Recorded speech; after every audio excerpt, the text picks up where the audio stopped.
Ang ilang mga halaman ay hindi lamang makapagpapasaya sa ating tahanan, ngunit nagdudulot din sa atin ng swerte at kaligayahan. Ito ay dahil may kakayahan ang mga halaman na linisin ang hangin at lumikha ng positibong daloy ng enerhiya. Ayon sa Feng Shui, ang sinaunang sining ng Tsino ng pagsasaayos ng ating kapaligiran, ang ilang mga halaman ay lalong mapalad at maaaring makaakit ng kayamanan, kalusugan at pagmamahal. Habang papalapit tayo sa Year of the Dragon 2024, na isang makapangyarihan at maunlad na taon sa Chinese zodiac, mapapahusay natin ang ating swerte sa pamamagitan ng pagpapatubo ng ilan sa mga halamang ito sa ating tahanan. Narito at atin ang alamin ang mga halaman na makaaakit ng mas maraming swerte, kasaganaan at kaligayahan sa iyong tahanan. Simulan na natin.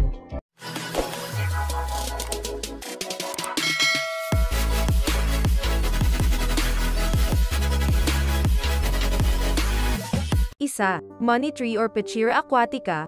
Ang Pechira aquatica, aka ang money tree, ay palaging isang mahusay na regalo sa mga taong nagsisimula ng kanilang mga negosyo. Sa Feng Shui, mas mabisa ang halamang pampaswerte at kapalaran na ito kapag inilagay sa wealth corner ng iyong tahanan. Ang universal na sulok ng kayamanan ay nasa timog silangan ng anumang silid, bahay, opisina, o hardin.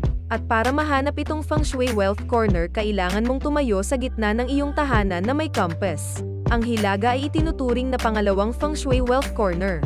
Ang Pechira aquatica ay isang tropikal na puno na madaling lumaki sa loob ng bahay. Madalas itong may kasamang tinirintes na puno ng kahoy o isang napakakapal na puno ng kahoy na tinadtad sa itaas upang magsimula ng bagong paglaki mula doon. Ang money tree ay maaaring makatulong sa iyo sa iyong swerte at kumita ng mas maraming pera sa bahay o sa iyong negosyo. Bukod sa pera, ang Pechira ay isa ring mahusay na air purifier. 2. Rubber plant or Ficus elastica. Sinasabi ng Feng Shui na ang Ficus elastica species ay umaakit ng kayamanan, kasaganaan, at swerte. Ang iba pang mga pangalan para sa panloob na puno ng swerte ay kinabibilangan ng rubber fig, Indian rubber bush, o rubber bush. Ang halamang rubber tree ay isa sa maraming uri ng panloob na puno ng ficus. Ang Ficus elastica ay may mga bilog na dahon na itinuturing na simbolo ng pera at kasaganaan. Kapag inilagay sa bahay, ang halaman ay nagpapaunlad ng kapalaran, kasaganaan, at pagtaas ng kayamanan. Ang Ficus elastica ay isa rin sa 8 pinakamalakas na houseplant. 3. Snake plant or Sansevieria laurenti. Ang Sansevieria ay nakakatawang tinutukoy din bilang dila ng biyenan o mga kurtina ng Belgian. Ang halaman na ito kapag inilagay sa isang perpektong posisyon ay itinuturing na isang halaman ng swerte dahil sinisipsip nito ang mga lason na gas mula sa hangin at inaalis ang mga lason. Ang snake plants ay ilan sa mga pinakamatigas na halaman na mahahanap mo, sa loob man, sa iyong hardin, o sa iyong balkonahe.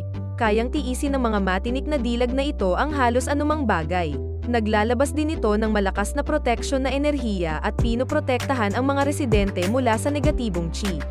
4. Citrus trees. Ang mga puno ng citrus ay mga sikat na halaman na may ilang espesyal na pangangalaga at maaaring lumaki sa mga lalagyan. Ang ilan sa mga pinakamahusay na uri ng citrus tulad ng mga lemon o dayap ay maaaring lumaki sa isang palayok sa loob ng maraming taon at makagawa ng saganang prutas. Ang mga puno ng citrus ay lubhang mabango kapag namumulaklak.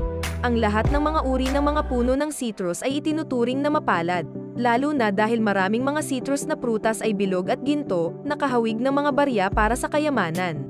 At kung mas maraming bunga ang iyong puno, mas maswerte ito. Ang mga puno ng citrus ay sikat na regalo para ipagdiwang ang Chinese Spring Festival.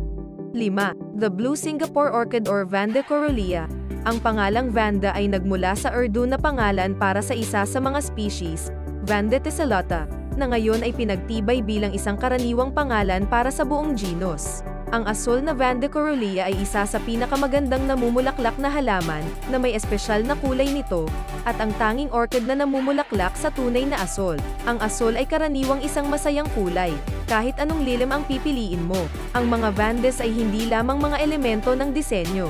Ayon sa Feng Shui, ang mga orchid ay may natatanging kakayahan na magdala ng swerte at kapalaran sa pag-ibig, at mapabuti ang iyong tahanan. Sa lahat ng orchid, ang Blue Vanda ang pinakakapansin-pansin. Ang Vanda ay isa sa 7 sa ganap na pinakamahusay na halaman ng banyo. 6. Holy Basil or Ocimum sanctum. Ang Ocimum sanctum, kilala rin bilang Holy Basil o Tulsi, ay kilala sa mga nakapagpapagaling at espiritual na katangian nito sa Ayurveda na tumutulong din sa pagkontrol sa maraming discomforts at sakit. Ang banal na basil o Tulsi ay nagtataglay ng napakalaking relihiyoso at mitolohikong kahalagahan sa pilosopiyang Hindu. Ngunit ang ugat ng kahalagahang ito ay ang mga katangian nito ng paglilinis, pagtanggal ng negatibong enerhiya, pagpatay ng bakterya, at pagpapasigla ng positibo. Pinaniniwalaan din na ang pagmumuni-muni sa harap ng halaman ay maaaring pukawin ang simboyo ng damdamin sa mga tao at punan ang pakiramdam ng kalmado kapag ito ay kinakain. Isa rin itong halaman na kadalasang ginagamit sa India para sa simbolismo nito. 7. Jade plant or Crassula ovata. Ito ay isang species ng makatas na may jade green na dahon, na hugis ng mga barya. Sinasabing ang mga daong ito ay sumisimbolo ng kayamanan at ang planta ng pera ay isang feng shui remedy para ma-activate ang financial energy. Ang halaman na ito ay napakadaling pangalagaan at may hitsura na parang puno, na nagdaragdag ng isang espesyal na alindog sa anumang espasyo. Kung nais mong tamasahin ang mga benepisyo ng halaman na ito, kailangan mong ilagay ito sa mga tamang lugar ayon sa feng shui, tulad ng timog silangan na lugar ng bahay, na nauugnay sa kasaganaan, o sa timog na lugar, na nauugnay sa katanyagan at tagumpay. Maaari mo ring ilagay ito sa iyong desk o sa windowsill, upang pukawin ang iyong pagkamalikhain at optimismo. 8. Lavender or Lavandula angustifolia. Ang lavender ay isa sa mga halaman na bukod sa maganda at may magandang aroma, nakakaakit din ng magandang kapalaran at nagbibigay ng mahusay na proteksyon mula sa negatibong enerhiya. Siguraduhing maglagay ng lavender sa pintuan para sa swerte. Kapag ginawa mo iyon, at sa pagdaan mo, ang kaunting swerte ay lalabas at tatanggalin nito ang mga negatibo. Kilala rin ang lavender para sa pagpapatahimik ng nerbiyos, pagpapatahimik sa isip, pagbibigay ng magandang pagtulog, at pagiging disinfectant din kapag ginamit sa mga produktong panlinis. Ang pangangalaga nito ay hindi masyadong hinihingi. Kailangan lamang nito ng isang mahusay na substrate at patuloy na pagtutubig upang mapanatili ito sa pinakamainam na mga kondisyon. Mainam ito na magdala ng kulay sa iyong mga espasyo at kapaki-pakinabang din sa kusina. 9. Peace lily or Spathiphyllum. Katutubo sa tropikal na Amerika, tinatawag din itong prosperity lily. Ito ay may kakayahang linisin ang lahat ng uri ng mga kontaminado sa kapaligiran. Ang halamang peace lily ay ginamit sa feng shui sa loob ng maraming siglo at pinaniniwalaan na ang pagkakaroon ng halaman na ito ay maaaring magdulot ng kasaganaan at swerte. Naniniwala ang ilang feng shui practitioner na ang halaman na ito ay makakatulong sa iyo na makamit ang tagumpay sa iyong karera, negosyo, at mga relasyon. Gustong-gusto din ng peace lily ang isang maliwanag na lugar sa labas ng direktang sikat ng araw. Kailangan din itong regular na dinidilig. 10. Money plant golden pothos or Epipremnum aureum. Ang golden pothos ay isa pang money plant na pinaniniwalaang nakakaakit ng yaman at nakakabawas ng pagkabalisa. Iminumungkahi ng feng shui na ang mga golden pothos vines ay maaaring tumubo sa labas at magbigay ng proteksyon o mabawasan ang negatibong enerhiya kapag itinatago sa banyo. 11. Lucky bamboo or Dracaena sanderiana. Ang lucky bamboo ay isang kahangahangang halaman na maaaring magdala ng positibong enerhiya, kasaganaan at pagkakaisa sa iyong tahanan. Ayon sa feng shui, ang lucky bamboo ay may iba't ibang kahulugan depende sa bilang ng mga stalk na mayroon ito. Halimbawa, ang 2 tangkay ay kumakatawan sa pag-ibig at pag-aasawa. Ang 3 mga tangkay ay kumakatawan sa kaligayahan, kayamanan at kahabaan ng buhay.